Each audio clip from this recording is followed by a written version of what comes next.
आज हम बात करते हैं ध्यान की विधि के बारे में, ध्यान साधना के बारे में। ध्यान दो तरीका किया जाता। एक ध्यान बाहर की तरफ किया जाता जिसे त्राटक कहा जाता, त्राटक ध्यान। और एक ध्यान भीतर की तरफ किया जाता जो कि आंखें बंद करके आज्ञा चक्र के ऊपर ध्यान दिया जाता, या तो फिर विपश्यना ध्यान किया जाता। श्वास के ऊपर तुम्हारा ध्यान देकर श्वास को गति को पकड़ने की कोशिश करते, या तो कोई भी कुंडलिनी के ऊपर भी ध्यान किया जाता। ध्यान के अनेक प्रकार है, अनेक विधियाँ है, इस तरह से ध्यान किया जाता। बाहर का ध्यान करना आसान गिरता, क्योंकि बाहर का जो ध्यान है वो त्राटक ध्यान है, जिससे तुम हमारी एकाग्रता लाने की कोशिश करते। कोई किसी के ऊपर हम निशाना लगा देते और वो निशाना को हम लगातार देखते रहते, और देख देख कर जब हम उस निशान से जुड़ जाते और वो निशान के भीतर कई आकृति आने लगती, जो हमारे मन के भीतर जो कुछ विचार उस समय आते हैं वो विचार बाहर दिखाई देते। इस तरह से त्राटक ध्यान किया जाता। और फिर भीतर की तरफ हम जब ध्यान करने लगते, वो ध्यान थोड़ा सा मुश्किल में जाता, क्योंकि जब भीतर की तरफ हम आंखें बंद कर लेते तो हम अपने आप को खोना चाहते, हम अपने आप को शून्य बनाना चाहते, हमारे विचार को हम शून्य करना चाहते। मगर विचार जागृत अवस्था में शून्य होता नहीं, हमारे विचार कहीं तो कहीं चलते रहते, और हमारे विचार के साथ कुछ चित्र हम देखने लगते, कुछ घटना हम देखने लगते, कुछ घटना हमारे सामने आ जाती आंखें बंद करने से। ये जो घटना आंखें के सामने आती विचार के, ये कोई पूजा पाठ करता तब भी वो नज़र आता है, कोई इबादत करता तब भी ऐसे सब घटना नज़र आने लगती, ध्यान करने बैठते तब भी इंसान को ये सब नज़र आने लगता। हम ध्यान में बैठते पर ध्यान हम में नहीं बैठता। हम पूजा अर्चा करने जाते, हम एकाग्रता लाना चाहते, पर हम में कई अनेक विचार आते। जुड़ते तो हैं हम भगवान से, जुड़ते हैं हम परमात्मा से, जुड़ते हैं हम ईश्वर से, मगर जुड़ नहीं पाते। कई विचारों से जुड़ जाते। विचारों को तो आंखें बंद करके बैठ गए तो विचारों को तो मौका मिल जाता, अनेक विचार आने लग जाते। और इन विचारों को शून्य करने के लिए कुछ समय लगेगा, कुछ समय जाता। और कई लोग तो फिर ये ध्यान के मार्ग में ध्यान करने की कोशिश करते, जब ध्यान साधा नहीं जाता तो ध्यान धरना छोड़ देते, तो मुश्किल काम है। मगर गुरु के सानिध्य में, जो गुरु की चेतना जागी है, जो समाधि अवस्था में जा चुका है, वो गुरु आपको ध्यान में ताबड़तोड़ लेकर जाएगा।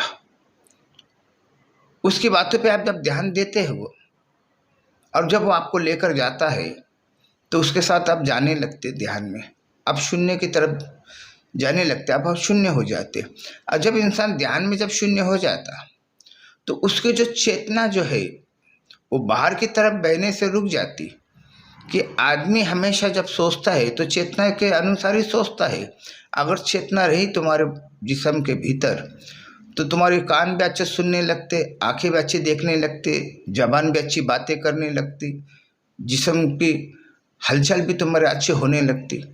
अगर तुम्हारे शरीर से चेतना अगर कम होती तो तुम्हारे शरीर में सब दिक्कत आने लगती। तो जब हम पूरा जिस्म हमारा शांत हो जाता, कान भी हम बाहर का सुनने से इनकार कर देते, बाहर का देखने से इनकार कर देते, तो विचार जब आने लगते तो विचार भी जब हमारे बंद हो जाते, शून्य हो जाते, तो सारे शरीर के भीतर के जो ऊर्जा है, जो चेतना है, वो ऊर्जा, वो चेतना हमारे मस्तिष्क में जमा होने लगती, हमारे दिमाग में जमा होने लगती।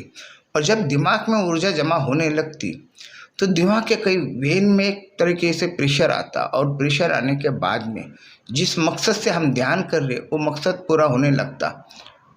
ध्यान से, भीतर के ध्यान से बुद्धिमत्ता आती, इंसान की बुद्धिमत्ता जागृत होती, इंसान का दिमाग बढ़ने लगता, वो बुद्धत्व को जागने लगता भीतर के ध्यान से। और बाहर के ध्यान से उस सिद्धि की तरफ मोड़ जाता, उसको सिद्धि प्राप्त होने लगती बाहर के ध्यान से। अगर उसने किसी को नज़र से भी उठा के देख लेता और अपने मन में संकल्पना करता उसके बारे में, तो उस तरह से होने लगता उसकी जो शक्ति है, उसकी जो सिद्धि है जिसने प्राप्त किया, वो सिद्धि काम करने लगती। उसका मनोबल इतना बढ़ जाता, तराटक विद्या से मनोबल इतना बढ़ जाता कि अब वो जो भी सोचेगा वही होने लगता। उसकी सोच में इतनी ताकत आ जाती, उसकी सोच में एक पॉजिटिव सोच बन जाती, वो जो सोचता है वही होने लगता। इसका मतलब ये नहीं है कि अगर वो सोचेगा कि मैं ये बनूंगा, मैं वो बनूंगा, समय लगेगा। सोच किस तरह की आप सोच रहे, जो सोच इमीडिएटली हो सकती, ताबड़तोड़ हो सकती। जिस क्षेत्र में तुमने जीवन बिताया उस क्षेत्र से अगर वो संबंधित वो विषय रहा, वो काम में बाधा है, वो काम में अड़चन आ रही, तो आप वो काम को पूरा कर सकते, मगर उस क्षेत्र का होना चाहिए। अगर आप उस क्षेत्र के नहीं, मैं जिस क्षेत्र का नहीं हूँ और मैं उस क्षेत्र के बारे में सोच रहा हूँ तो मुश्किल है। अब हमने देखा इस देश के भीतर जो देश का पंत प्रधान है वो हमेशा ऊंची सोच रखा, ऊंचा ख्याल रखा, और एक छोटा सा साधारण इंसान जिसका घर का ना दार का कोई बैकग्राउंड नहीं है, वो राजनीति में आता, और आते आते आते आते वो एक दिन देश का पंत प्रधान बन जाता। उसकी सदैव इच्छा शक्ति और सदैव उसकी संकल्पना कि ऊंचे पद पे जाने की, तो वो इंसान को चारों तरफ से उस तरह का माहौल बन जाता और उस लोगों में उसकी काबिलियत नजर आने लगती, तो वो आदमी का चुनाव हो जाता। जबकि जिसके खानदान में, जिसके घराने में कई पीढ़ी ने पीढ़ी देश के ऊपर हुकूमत की, पंत प्रधान पद को वो लोगों ने बुशाए, मगर वो इंतजार में रह गए। मगर एक दूसरा एक इंसान, साधारण इंसान जिसकी इच्छा शक्ति बड़ी है, जबरदस्त है, वो इंसान कामयाब हो गया। समय लगा, योग्यता बनी और कामयाब हो गया। इंसान के भीतर वो योग्यता होना भी बहुत जरूरी, और योग्यता लाने के लिए त्राटक ध्यान हमेशा उपयोगी आती है। जब हिटलर के भीतर भी कई विद्यार्थी, कई सिद्धि थी, उसने सोचा कि मुझे ज़्यादा से ज़्यादा लोगों को मारना है, नष्ट करना है। उसने वो किया जो इस जगत में असंभव है, वो उसने संभव कर दिया। इतना क्रूर था कि मन जल्दी पिघले ही नहीं, मन में दया उत्पन्न हुआ ही नहीं। उसने निष्ठा कर लिया, उसने संकल्प कर लिया कि मुझे कई लोगों को नष्ट करना है। और उस समय कई लोगों ने याचना की, कई लोगों ने समझाया, विनती की कि मान जा, हृदय परिवर्तन कर ले, छोड़ दे हिंसा। मगर वो छोड़ नहीं सका, क्योंकि उसका दृढ़ निश्चय उसका था। उसने सोच लिया वज्र की तरह, मैं पिघलूंगा नहीं, मैं ये काम करके रहूँगा। तो ये उसकी जब सिद्धि, उसकी जो निष्ठा है, उसकी जो सोच की जो उसने निष्ठा बना लिया एक। और जब उसको एक चर्च के पादरी ने बुलाया, तो मेरा अपना इंसान है, अब तो मेरी बात मान ले, कितना खून खराब करेगा, मत कर।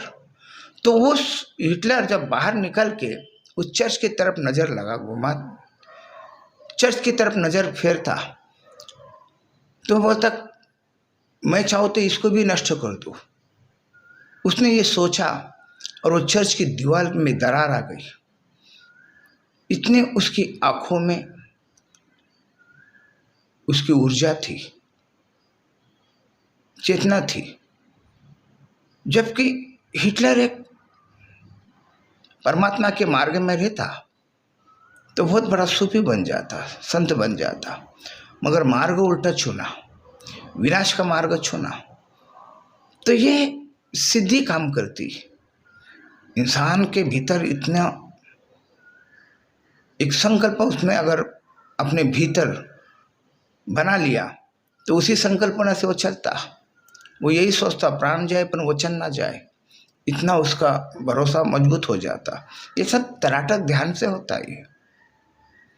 और जो अंतर्मुख ध्यान होते, हम भीतर की तरफ जब हम ध्यान करते, जब आँख बंद करके हम अपने इंद्रिय के ऊपर ध्यान करते, तो उस समय हमारे इंद्रिय, हमारी कुंडलिनी जब उस पर ध्यान देते तो समझ में आने लगता, वो एक्टिव होने लगती, वो जागरूक होने लगती, वो काम करने लगती,